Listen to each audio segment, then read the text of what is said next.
Hi there, good to have you with us on Take Two with Jerry and Debbie on the EWTN Global Catholic Radio Network, along with the smiling Debbie Georgiani with the EWTN microphone flag in front of her. I'm Jerry Usher. I'm talking about those of you who are seeing us on Facebook Live or YouTube. Hey, Deb, how you doing? Hi. I feel so official. Right? I do. Hey, by the way, what's your background? You look official. Oh, thank you. What's your background there? Are you still in the conference center at the NCDVD? I am at the National Conference of Diocesan Vocation Directors Convention in New Orleans. It is wrapping up today. It's been great. Hundreds of priests, religious, seminarians, deacons, lay people, organizations, all coming together to get fired up about priestly vocations. Nice. You're so lucky. I know. We heard all the action yesterday, and it's just so exciting. I mean, it really gives us just a renewed sense of hope and excitement for the future of our church, Jerry. And so thank you for doing that. And please thank Nick Scott as well, because I know you're representing your apostolate, Vocation Boom. So. That's right. Yeah, we have been here with Vocation Boom and a lot of other great ministries. And like I say, it's a shot in the arm.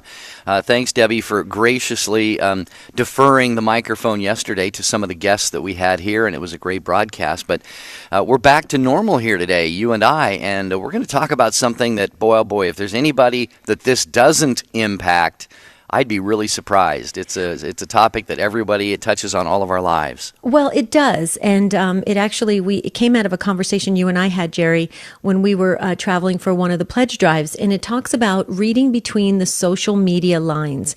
And what we mean by that is that so many of us post, and sometimes we don't even really think about the ramifications of our posts, but they're sending out signals of maybe deep-seated things that are going on within us, maybe some political agendas, maybe some personal issues, and we send them out because we don't want to just, have that red flag or that neon lights going off on our post saying, hey, this is how I feel. So we send them out kind of maybe in a cryptic way, in a bit of a disguised way, but we're getting them out there in the social media world.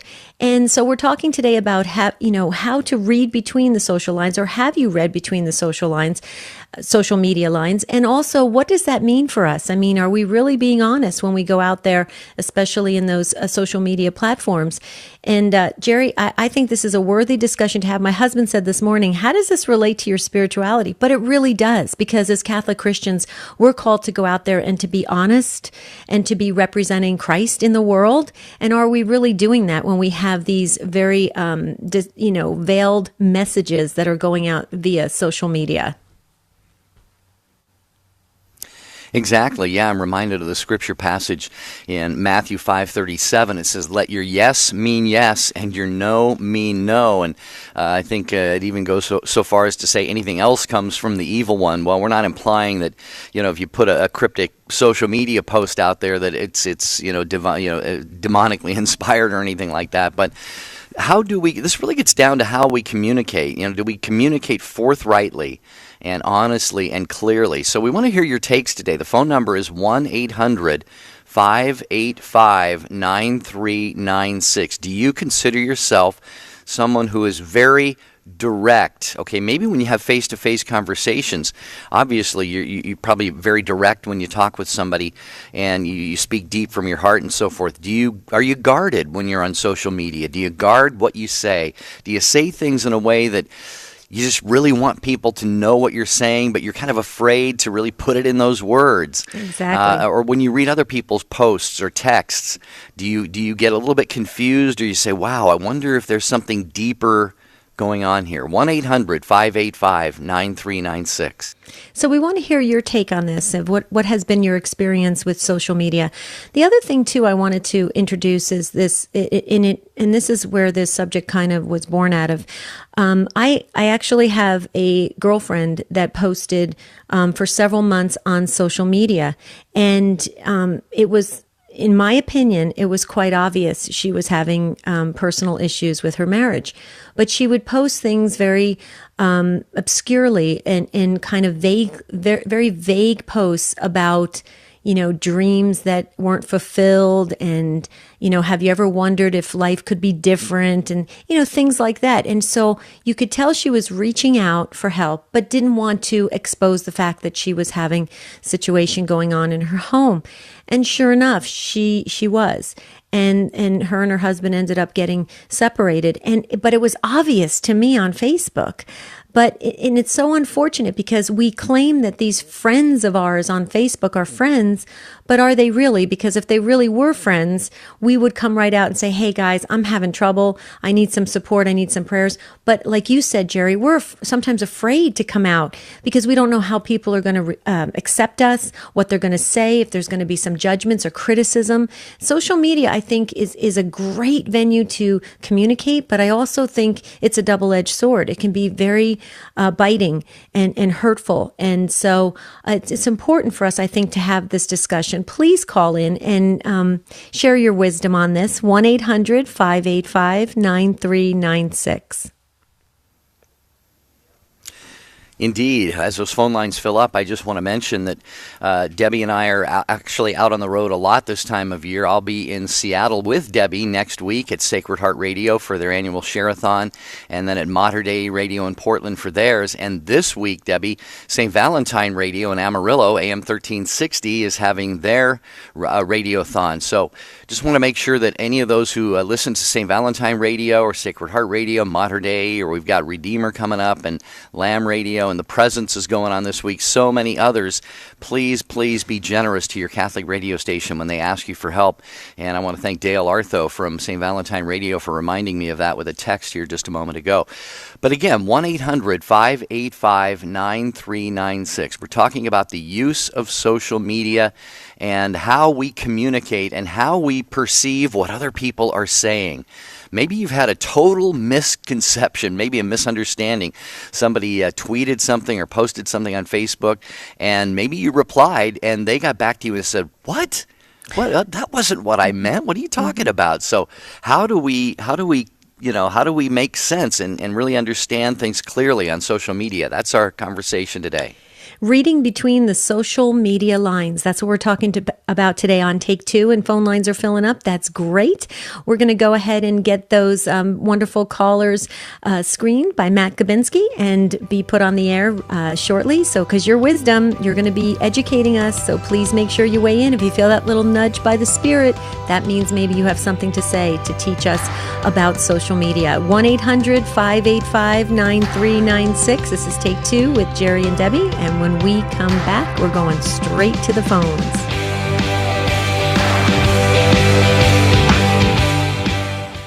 Jumpstart your faith. Now coming to a parish conference or retreat near you, world-renowned Catholic radio host Jerry Usher. It's not enough to stop doing whatever it is that's keeping you from union with God. For most of us, there are serious issues that need to be addressed first in order to be able to embrace that life of virtue. All those things we're all called to, but which every one of us struggles to achieve. Invite Jerry Usher today. Contact thirdmillenniummedia.com. Celebrating 100 years of Fatima with Monsignor Charles Pope. On July 13, 1917, Our Lady spoke to the children at Fatima, and she said, "Continue to pray the rosary every day in order to obtain peace for the world and the end of the war." It's not a difficult request, it's not a complicated request, and yet, do we do it? Do we pray the rosary every day? Our Lady makes this simple request, and she says that it will make great differences, that wars will end, that conflicts will be resolved, and that conversion of sinners will be obtained. If praying the rosary can end a war, how much more so can it also end conflicts within us, in our families, and among each other? Prayer changes things. Do we pray the rosary every day? A simple request of Our Lady. Pray the rosary every day. Join EWTN as we celebrate the 100th anniversary of Fatima. Visit EWTN.com/Fatima. Missing Catholic radio in your area? Heed God's call to get involved and start a Catholic radio station. Contact Jack Williams, 205-795-5756, or email jwilliams@EWTN.com. Hi, this is Anna Mitchell, host of the Sunrise Morning Show. This is John Martinoni, host of EWTN Open Line Monday. Hi, this is Barbara McWiggin. Thanks for listening to the EWTN Global Catholic Radio Network.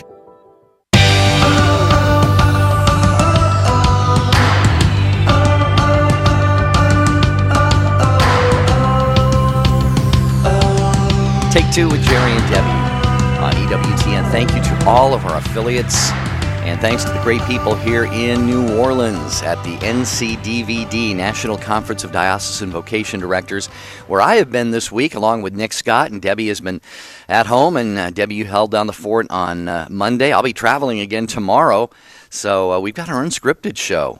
We do. You can go. You'll have a great time with that. I hope to join you. I'm going to check my schedule, see if I'm going to be in an airport somewhere.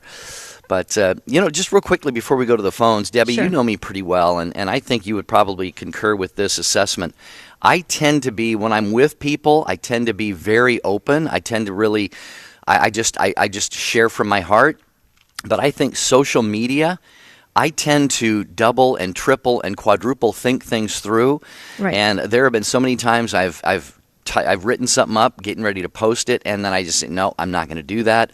Or I know, Debbie, that when I do post things, I tend to hold back. I'm reserved, and I sometimes wonder, are people having to kind of, pull out the meaning of what I'm trying to say? So I think I'm a good example of what we're talking about today. But I'm the same way, Jerry. I'm the exact same way because it's out there forever.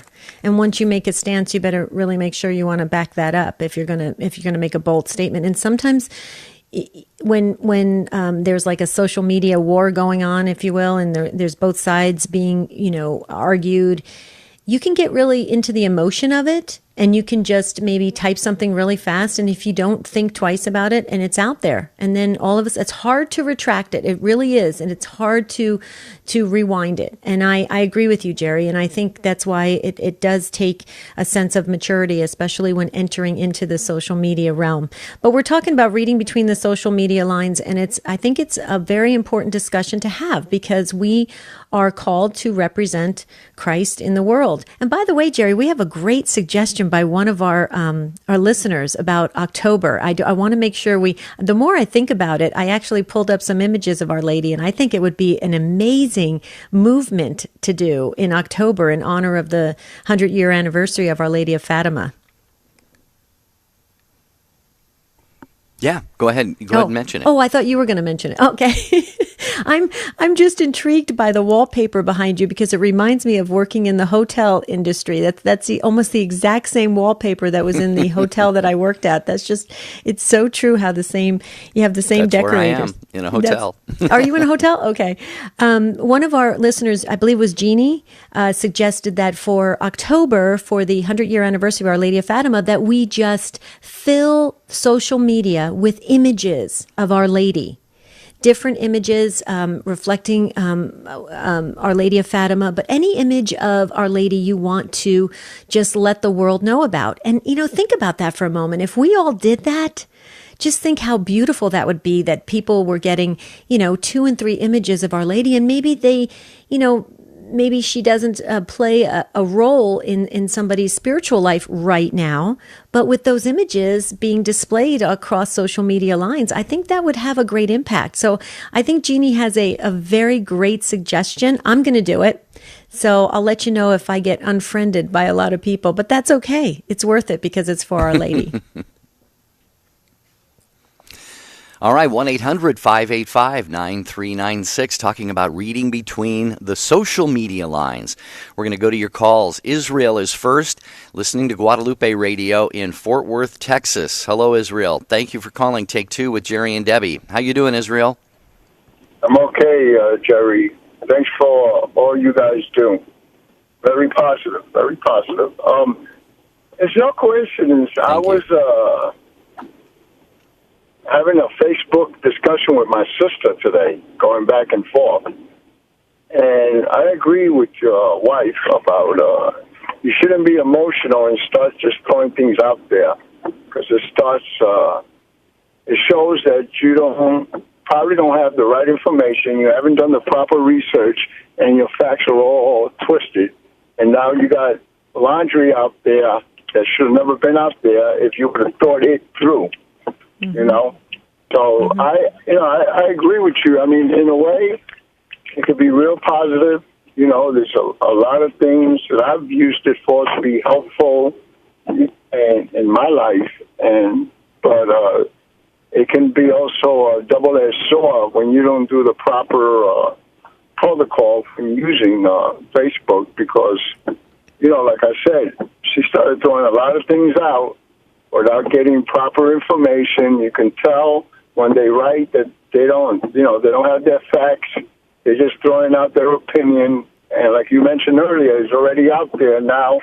Trying to take it back is a lot more difficult. And, you know, it can affect people's feelings, relationships for quite a while, you know. But that's my take on it. Well, Israel, we totally agree with you. And I just wanted to share something with you. I am a wife. I'm actually the wife of Marty. I'm not the wife of Jerry, but no, but that's okay. I am a wife, so that's good. But sometimes we joke around about that because we work together. So it's great, though. I think it's fun for Jerry because he doesn't have to be married to me, which is a good thing. But Israel, here's the thing. I agree with you, and when you get caught up in the emotion of things and you're just kind of typing away, and so many of us are very quick on the keyboards, okay? It's often said that especially as a Christian, when we are putting something down on paper or we're putting something out there to the world, we should definitely write it and then set it aside for a few moments and pray about it. Because a lot of times, like even what Jerry was saying, you know, you write it and then you reread it and you think to yourself, oh, this is not how I want to be portrayed. This is not how I want to be seen in the world. But a lot of times we're very reactionary, and that's dangerous. And I agree with you. And the more we can teach our younger population to maybe just take a step back and just look at what you're reading before you send it out there, because it is really forever. And that's a big thing when you say forever. So I agree with you, Israel. And I think that there's been a lot of damage done to relationships because of social media. What do you think, Jerry? Yeah, I agree. I remember there was a company I worked for years and years ago. This was actually when intranet was, I don't even think the internet was going up and going yet, but the intranet, like within a company, inside the walls of a company, you could post messages on the computer system, and we had a policy. There was a protocol, and I'm just talking about one different type of post or message here. If you were upset about something, what you would do is you would start your message, you would say flame on, and you would say what you have to say, and at the end you'd say flame off. Okay, so in other words, all right, here, I'm just getting something off my chest. If I run into you in the hallway, I'm not angry anymore. I'm not upset anymore. I'm just, you know, so it was like saying, okay, this is a brief moment when I'm just going to vent about this. Okay, it's cool. I've taken a deep breath. Let's move on. So, yeah, I think there are ways to get around that. But, boy, I'll tell you, this whole conversation, I mean, the world is saturated with people who have made mistakes or not really understood what they were sending or what other people were posting on social media. So, I don't know, Israel, anything else on your heart that you want to share? Well, you know, I thank God for the advancement, but then again, you know, it's taken away from the face-to-face communication, which I think that hurts relationships, you know. And but you know, overall, you know, it's been for me a positive experience because, you know, it's like anything else. I try to the best of my ability. Like before I even started talking to you guys, I said a prayer because I try to think before I talk, because during my youth and my 20s, I was more reactive, you know, so right. I have tried to implement intelligence over emotion, I over E instead of E over I, you know, and that's all I have. Thank you. I think it's wonderful. Thank you, Israel, for stepping in and sharing your wisdom. It's helped many. And, you know, you may never see the fruits of that until you arrive in heaven, God willing. But, you know, that's what's the beauty of when we come together and, like you said, face to face or even by radio or television, we're connecting soul to soul. So thank you for that. Thank you for taking the time, and have a beautiful rest of your day in Fort I can't even speak today, Jerry. Fort Worth, Texas. Sorry about that. Fort Worth, Texas, yeah. I'd also, Debbie, love to hear from, if there's anyone listening who maybe you've had a relationship that's been altered, changed in some way because of what Israel just pointed out. Maybe you've had this close relationship with a sibling or a friend from school or something, and that relationship has maybe transitioned more from being a personal, in person, face to face, or talking on the phone, to being more of this texting and social media and email is sort of this electronic relationship that's maybe it's still close, but maybe it doesn't feel as intimate anymore. I'd love to hear from anybody about how maybe a relationship has transitioned and just isn't quite the same as it once was before. 1-800-585-9396. Meantime, we go to Skip, listening on the Station of the Cross in Boston. Hi, Skip. You are up next on Take Two with Jerry and Debbie. Welcome, Skip. How are you? I'm good, thank you. And yourselves? Doing well, Skip. Thank you. Doing well. What's your take on this? That's great. And it's good we're talking about this subject. I think there's benefits to it, as Israel said, but the difficulty is everyone likes to jump at criticism, and it's a great arena to criticize someone and tear them apart, and that's what I see is taking place. So I really don't take part in that. I believe the best conversation is face-to-face in a group or with an individual as such. I'm a great believer of the 12-step program where people come together and offer their perspectives and one gains insight from that. And there's not a sense of criticism. We need more of that, and I really don't have anything else to say. I appreciate your good work, and it's a joy to hear you're bringing messages like this out into the world. I do want to say this about flooding the airways as such or whatever with pictures. I think, again, that's a sense of manipulating, overwhelming someone, and I don't subscribe to that. Everything is done one-to-one is the best way to converse. Thanks again. Keep up the good work. Bye-bye. Thanks, Skip. Thank you so much for that call. Jerry, I just wanted to say, too, I agree with Skip. I think that it is very easy to criticize when you're using social media. You can hide behind it. It's very easy to do. And it's unfortunate because we've lost the art of communicating soul to soul, person to person, face to face. And I think that's there's a problem there with the images. I agree with Skip. That's why I made the comment. I wonder how many people would unfriend me after putting the images up. But really, I guess what is really the point of social media? Maybe that's what we should probably define. What is the point of it? I mean, are we just trying to stay connected, and for what reason? I mean, I'm asking you that, Jerry, because I'm really curious. Well, it is a good question, and that's a good question for those of you who are listening right now. What is the primary way that you use social media? Is it to share recipes on Pinterest? Is it to share photos of your vacation on Instagram? Is it to make a social statement, a political statement? Certainly there is plenty of that flying around right now. A lot of people do it to promote their businesses, their ministries. We know that. But, we are talking today just really about trying to get clarity about what is presented on social media, because quite frankly, Debbie, it's like any form of communication that is not verbal and not either face to face or on the phone, and that is something's going to get lost. Something will be, as they say, lost in translation, lost in communication, the meaning, the deeper meaning, and that sort of thing. And I don't know. I'm not going to advocate that we stop using social media, because I think it's a great tool for evangelization, for example, but it does create these problems and issues that our listeners are bringing up. What I love about social media is staying in touch with folks that live, few states apart. You don't get to talk to them quite regularly. And it's if you hear about a death that happened in their family or like a birth of a child or something, it's kind of nice to stay up with that kind of information. So I love social media for that reason.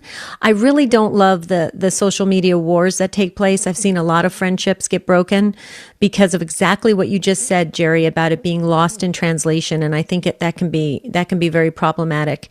But that's what we're talking about today, reading between the social media lines. Do you think, have you mastered that? I mean, sometimes it's a little like, private investigation. You can kind of, you try to figure out what people are really saying when they are posting. So it's kind of interesting. Dial in and let us know what you feel about this. 1-800-585-9396.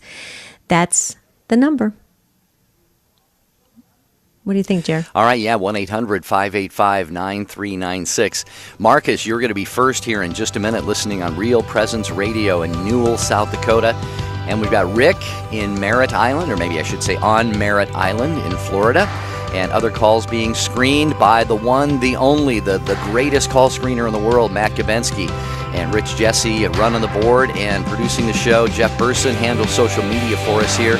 800-585-9396. This is Cy Kellett. Join me for Catholic Answers Live. It's 2 hours dedicated to Catholic apologetics and evangelization. Designed for Catholics and non-Catholics alike, it's your opportunity to hear from and talk with some of the leading apologists and theologians in the church today. You've got questions? We've got Catholic Answers. Catholic Answers Live, weekdays, 6 to 8 p.m. Eastern on EWTN Radio. Jesus called the Holy Spirit the Advocate. An advocate is one who builds you up. He's got your back, and he'll go to bat for you. The opposite of an advocate is an accuser. Revelation calls the devil the accuser. An accuser deflates you and rips you down. You are in the midst of an epic spiritual battle between the advocate and the accuser, and the battlefront is your mind. Have you been listening to the accuser who tells you you're broken and can't be fixed? Your marriage isn't worth fighting for. You don't matter. The whole story of your life is defined by the worst page. The advocate wants you to face today with the confidence and security that comes from knowing you're a beloved child of God, a God who has your best interest in mind and who has destined you for eternal glory. Which voice will you listen to? Whose side are you going to be on today? This is Chris Stefanik from RealLifeCatholic.com on EWTN Radio.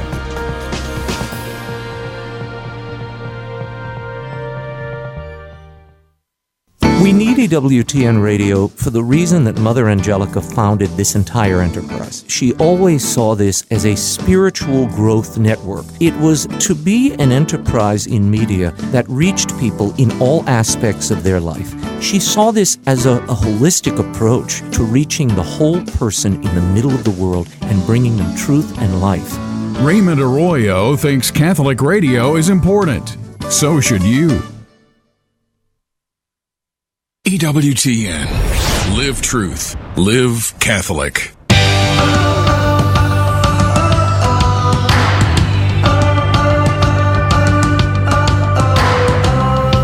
We're so glad you're with us on Take Two with Jerry and Debbie. And just as Jerry promised, we're going right to Marcus in Newell, South Dakota, listening on Real Presence Radio. Hi, Marcus. Welcome to Take Two with Jerry and Debbie. What's your take on this? Hi there. Hi. Hi. I just have a quick comment on this. So I've been on social media for 10 years, and it turned into a place where you can't have a regular conversation with people. It turned into almost a debate every time you post, where you need 3 or 4 scholarly resources and 2 surveys and some statistics to back up your opinion. Where an actual, face-to-face, we can just have a conversation about things, and we can be wrong, but social media has given us a platform where we can't be wrong anymore. So it's a tough learning environment for everybody. And also, I'm the only Catholic in my family, and I'm a convert. And when I have conversations face-to-face with my family members, it seems like it turns into a debate, but it's and it's not a conversation anymore because they have been groomed by social media to, if somebody brings something up, it's automatically a debate rather than a conversation. And that's all I got. I'll hang up and listen. And thanks for everything. So, bye. Wow, Marcus, that is actually a great insight. That is a very important insight, Debbie, what he's saying here. And it gets back a little bit to what I was saying before. How have your relationships or conversations changed with people you know based on the fact that some of them have transitioned from real-life face-to-face conversations to more electronic conversations? Marcus just basically laid it out there right there, Debbie. It's like the whole tone of interpersonal relating to people has changed. And again, we don't want to, throw social media out completely, but at least in his own experience, and I'm sure in the experience of a lot of other people, now when he's face to face with people, that the dynamic, the relationship is essentially different. Mm-hmm.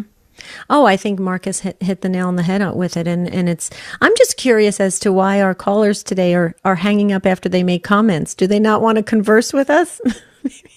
Maybe they just want to converse with us via social media. But stay on the line if you can a little bit so we can have a little chat. But I agree with Marcus, and I agree with Israel that called in, and Skip as well. And I think it's important that we have these kind of discussions so that we know what the ground rules are, or the guidelines even, to enter into the social media world. So great take on that, Marcus. Thank you so much. Hope you're still listening, and have a beautiful rest of your day. Ron, you're next up in Mansfield, Massachusetts. Hi, Ron. Welcome to Take Two with Jerry and Debbie. Hi, Ron. Hi. I'm going to make this quick. I'm in my car, but I think the social media today is completely multifaceted, multi-tiered. That you have discussions with people on different levels, and because of the technology in between you and the other individual, you may let yourself actually say things that you wouldn't probably say face to face. I mean, you take Facebook. Facebook is now primarily a way to communicate views, and the network allows you also to investigate. For instance, the media has been controlling access for just about all of us through the newspapers and the TV channels, etc.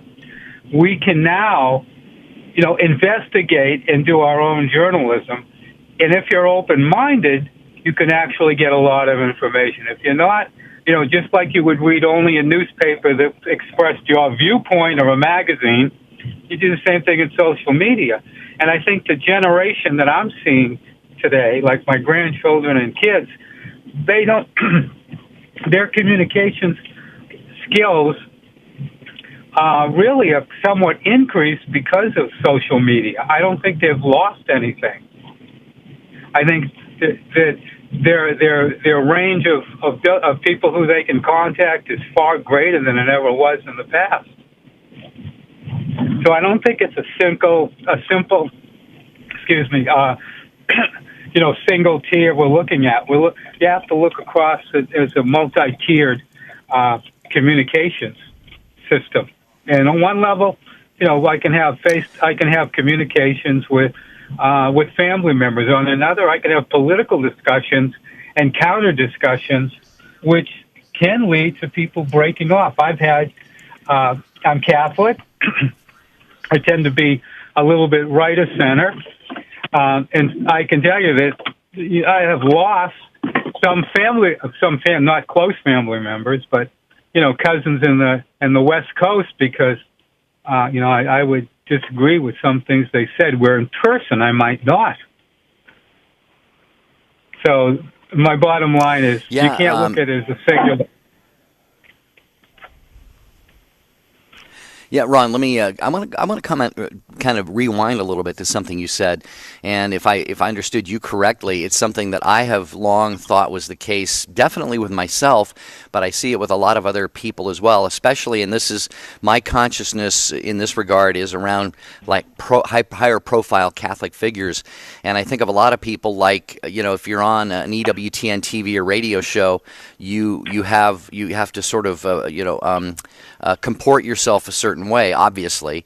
And I'm not saying, not be the same person when you're not on the air, but when you're, say, if a personal blog, you might say something on a blog that you wouldn't say on Take Two with Jerry and Debbie or on an EWTN TV show. And then, similarly, if it's a tweet or if it's a Facebook post or something, it can get a little bit maybe more personal or in depth in terms of what you're thinking or your views or what have you. So I think, Debbie, I don't know if you agree with that, but there's a certain comportment that we have to follow in certain circumstances. But then it's almost like social media is like, well, this is kind of my little personal private arena where, right, I'm going to express my mind and my views. I don't know if that makes sense or not. Well, it does in a way, but for years, people like us who are, I'm Catholic. I can't say that I'm, a great Catholic, but I go to Mass and I believe. And we've kind of been cut out of the conversation in the general media. We're portrayed a certain way. Certain fallacies were carried for years. For instance, Hitler's Pope and the Crusades and things like that. On social media, like Facebook, and somebody says you can now counteract them. And it's amazing how many people have never, especially from our viewpoint, from the position we take, have never really had their beliefs questioned. Ironically, it's not people like, us, Catholics or people who might be considered conservative or not quite left. But I find that it's one of the few platforms that, doesn't get controlled by the media. I used to work for a couple of different newspapers as a consultant, and one of the biggest public TV stations in the country out of Boston, I can tell you that, you either march to their tune and you do not express a counter opinion. Right.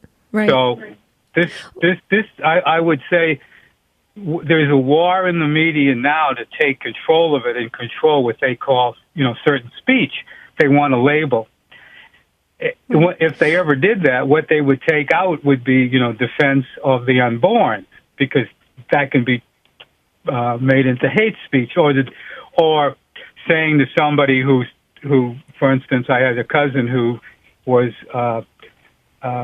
pro-abortion and pro a few other, and going back and forth with her, she eventually, she didn't change, but she was forced to start looking at things differently. So it's a good media for let's say, EWTN to be on, because and other people, because you're not going to get it anywhere else. You're not going to write a letter to the editor. He's not going to put it in. You're not going to get to write an editorial column. Right. You're not going to be...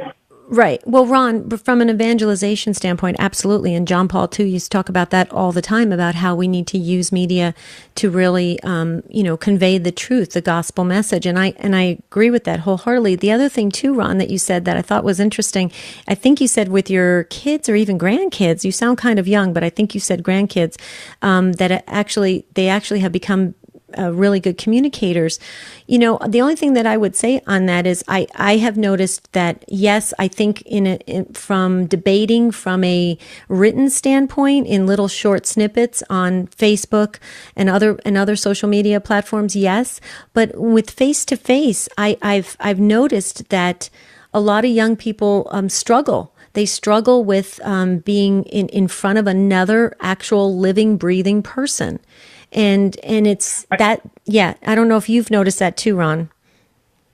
Well, I think the way, I think that situation varies, because they're in school, They're in the after activities, so they're constantly with people. Where the media comes in, and this is the reason that I think over the next few years we're going to see an attempt to control this electronic media because it has so destroyed the credibility of the major, media outlets. It has, every time the New York Times puts something in, 16 people examine it now, and it gets, if it's true or not, and counter blows, and so this is actually revolutionary in some ways because it's disrupting the controls that were exercised that I've seen in action. Right. The social pressures are so intense if you work in some of these environments. That you literally could treat it as not just an outcast, but almost like you're a barbarian because you disagree with certain. You don't want to talk about late-term abortions. People aren't really aware. People even support it of what that really is, and you start putting it out on the web, right? And, it changes and you the start dynamics. to loosen the grasp. Right, exactly. Well, Ron, you've really brought in some interesting insights into this, and a lot for us to kind of absorb and digest. And I think that you make some really, really valid points about how it's really changed the dynamics of how we communicate and how we even influence one another. So that's interesting, Ron. I really appreciate your take today, and I hope others do as well. And we're going to move on to, we got some listen up, Ron, because we got some social media comments coming in, and we're going to be sharing those and with the other callers as well. So thank you, Ron, so very, very much. Thank you. You have a great day. Take care. You too. Bye. Bye. Thanks, Ron. Good to hear from you. I want to remind all of you who are listening, you can stay up to date on the latest EWTN TV and radio shows. That includes Take Two with Jerry and Debbie and all the other great offerings from your friends at EWTN. Just sign up for Wings. It's the weekly e-newsletter. Costs you nothing. Comes in your inbox once a week. It's called Wings. You can go to EWTN.com. You will find there the link to put in your email address, which will not be shared with anybody. And then you can get information, like I say, about EWTN radio and TV shows, plus information about the religious catalog, news and events, and so much more. So go to EWTN.com and check that out. And Debbie, you mentioned the social media comments. I'm just going to mention a couple here. Deb says this. She says, I have a broken family because of Facebook. It is an avenue for cruelness in the wrong hands. Wow, Debbie, that's an unfortunate situation. But see, I've heard that way too many times on social media, Jerry. I think it's an easy way for people to strike out and to share their reactive emotions without even thinking about it. And so let's go back to the phones and see what Christy has to say in Linwood, New Jersey, listening on EWTN.com. Hi, Christy. Welcome to Take Two with Jerry and Debbie. Oh, so good to hear you guys' voices. We talked before. I'll give you an idea. I'm the crazy catechist, the one who couldn't get enough. I don't know. Let's just say you enjoyed listening to me and wanted to rewind back and listen to it again because I was so enthusiastic about being a catechist. Yep. Last time we spoke. But on that Welcome note, back. please pray for me because they didn't invite me back to teach, which broke my heart. Yeah, and I'm not going to go off topic too much here, but it's a sad situation because there were not other teachers in replace and desperate teachers in need. And like my phone calls were being ignored, I wasn't even being addressed. And here's this is kind of relates to social media in a way. It's like if your director and your priest can't deal with you personally, then should they be in charge of personal things? I don't know. But either way, keep praying for me. But when it comes to social media, not necessarily always the voice of reason now, is it? I've never been a big fan of computers. Ever since I saw War Games in 1984, I was like, why would anyone want that thing in a teenager's hands? But, if something's going to come with a virus, it better have emotions. And sadly, I, too, have had broken relationships due to social media. And I don't even do a lot of it. And even the phone, texting and stuff, and I'm like, oh, come on. I only answer yes or no text like pick up the phone. I'm 45 years old. I can speak. I can communicate. Conversation is an art. 75% of the art is listening. And if you are going to interrupt anytime someone is trying to get their point across before they can clearly state what they're trying to mean, you're probably not going to wind up even having a good conversation. But as a pro-lifer, I've found that my West Coast friends, usually, a lot of them do support me, but some of them don't. And I've even had people, most recently, one from Colorado, a longtime former coworker, a former boss, very close friend, started calling me up and yelling at me about Donald Trump just because I'm from New Jersey. I didn't even vote for Donald Trump. And I'm like, well, Donald's pro-life, and, he's the president, so, I'm surprised. I said, there's a lot of Catholics up in the White House trying to, keep things in order. I was like, but quite frankly, I'm surprised half of them hadn't walked out, and this is, before some of them did. So, needless to say, it's given a lot of voice to people who don't necessarily think before they type, shall I say. Right, Christy. Yeah, that's very, very good points. And one of my things you mentioned, you really prefer verbal communication with somebody. You want there to be emotion. You want there to be thinking going on. And I'm kind of the same way. I mean, I have one of my pet peeves is when somebody starts a text thread with me and then falls off the face of the earth. They'll send you a text, they get a conversation going. I mean, I reply. I was actually dragged kicking and screaming into texting. I didn't like it. I still really don't like it. I prefer email, but I actually prefer I prefer phone calls or face-to-face conversations. Says, watch EWTN and stop texting me. Yeah. So Anyway, I that's just a kind of a pet peeve of mine is just when you have a conversation going and then all of a sudden somebody disappears and then that leaves you thinking, okay, wait a minute, that something came up, they had to go into an appointment or what have you. I do the same. We all do the same thing. Debbie, I'm sure you've experienced this. Sometimes what I'll do is realizing it may be a while before I get a text reply from somebody, I will text them, maybe I'm on my way into Mass or something. I'll send a text hoping that I'll have a reply when I come back out. And maybe they replied right away and they're sitting there thinking the same thing of me. Like, okay, Jerry, you just text asking me this. Where are you? So Exactly. And, here's the other thing, Christy. One thing I just want to rewind back was you mentioned about being a catechist.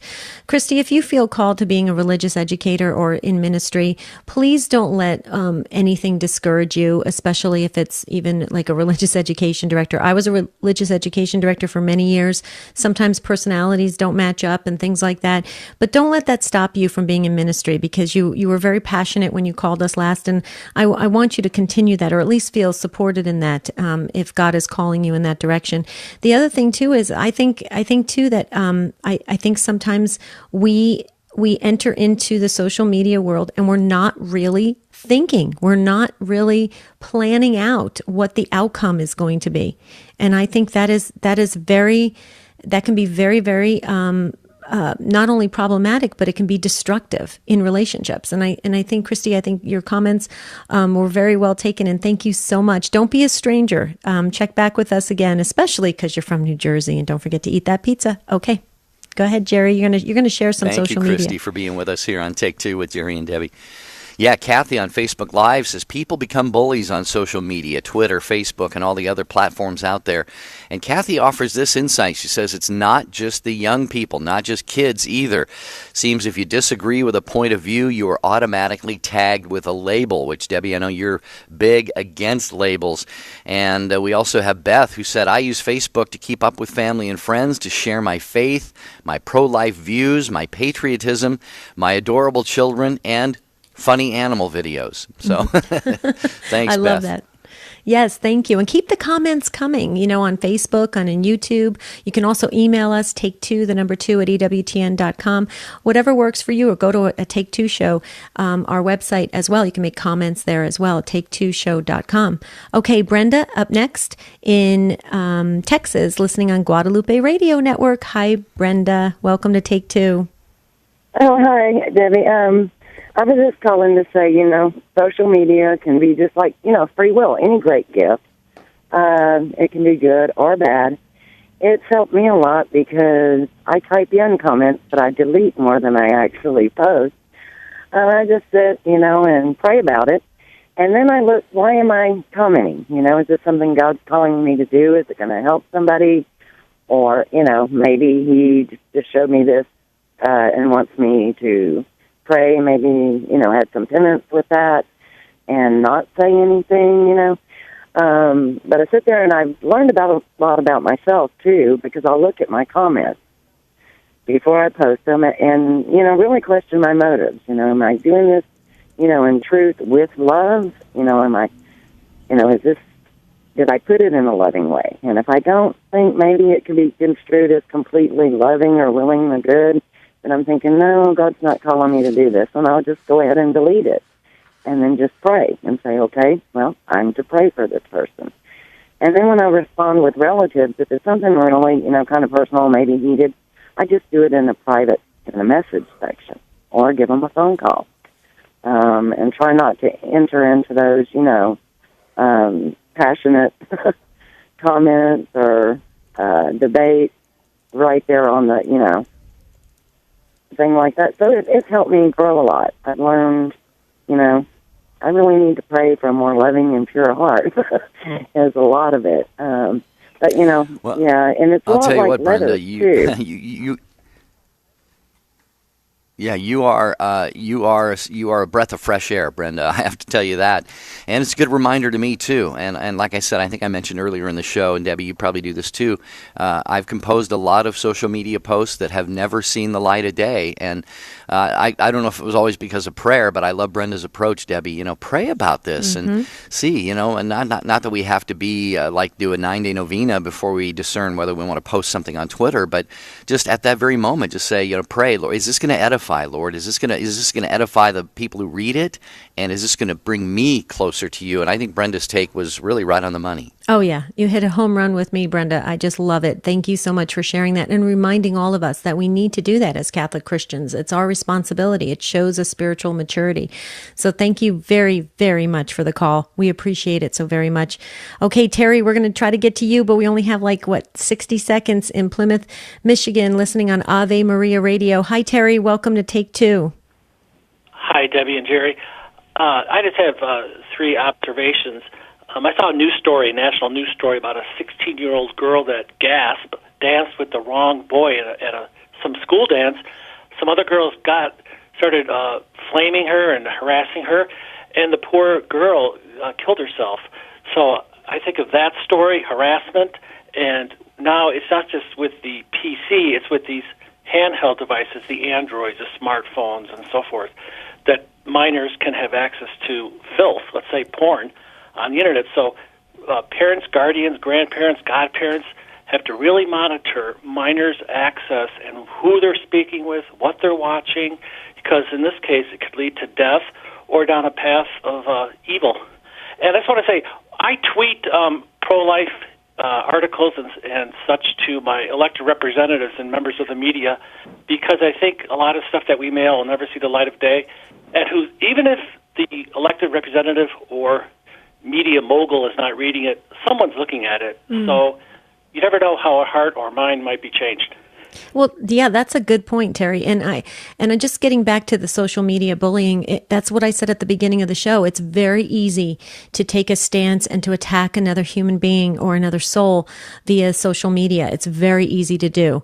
And it's very, it is, like you said, it can really hurt a life. It can make a soul feel like they have nowhere to go and nowhere to turn. And that's horrible. So we have to be responsible when we use these platforms to communicate. Thank you, Terry, so very, very much. Jerry, I'm excited about tomorrow. It's unscripted. This is where our listeners and our family can just call in and suggest topics, ask anything, revisit past shows, whatever they want. Yeah, unscripted tomorrow. You set the table, you pick the topics. So be thinking overnight between now and then what you would like to talk about. and call in and set the table on Take Two with Jerry and Debbie tomorrow. I'm live at the NCDVD convention in Boston. Debbie, it's been great being back with you again today. Yep, it's wonderful. We'll see you tomorrow, though. Have a beautiful and blessed day.